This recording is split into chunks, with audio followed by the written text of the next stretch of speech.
This is the process of making rings for a 1901 Mason engine.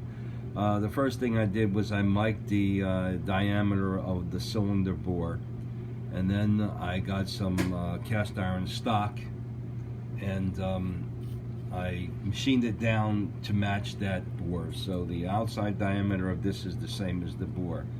These are the, let me show you the two rings that I'm making. These are the two rings.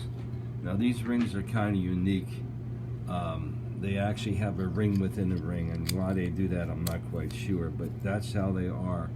And there are two rings, or two of these per cylinder. So it's a two-cylinder engine, so I'm making four.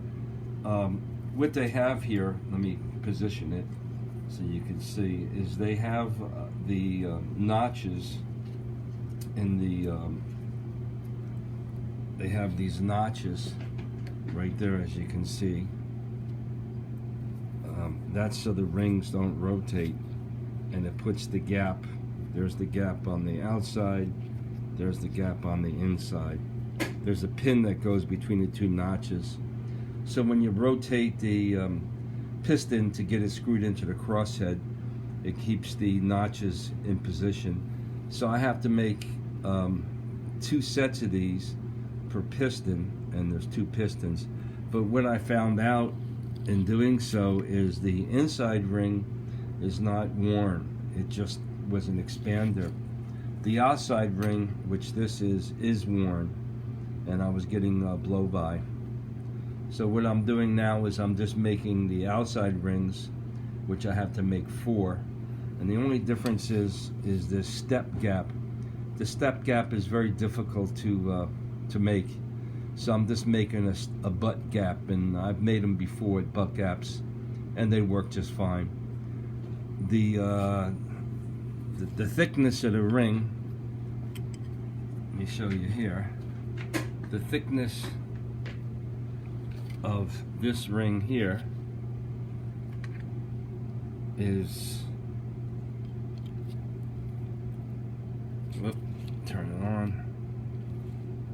The thickness of that ring is 123, and my assumption is the rings were both the same in thickness, and the thickness of this ring is 85 thousandths. So it's got considerable wear on it, and that's probably why I'm getting blow by so bad.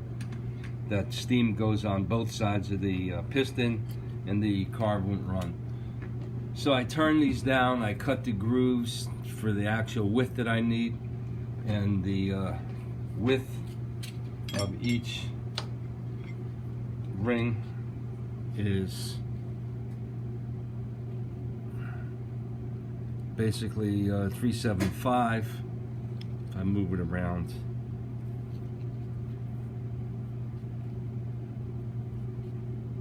.375. So I use dial indicator, and as you can see, these are all, that one's a little smaller, but the rest of them are within range. 376, 375. My verniers are, I want to get an inside, I want to get a micrometer that I can drop in here instead of using these calipers, because they're not that great.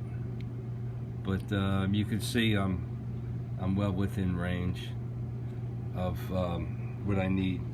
So my next attempt now is I'm going to come in with a parting tool from this direction deep inside, and as I run the tool beyond the thickness of the ring that I need, each ring will drop off, and I'm going to keep on going all the way down until I get the rings free.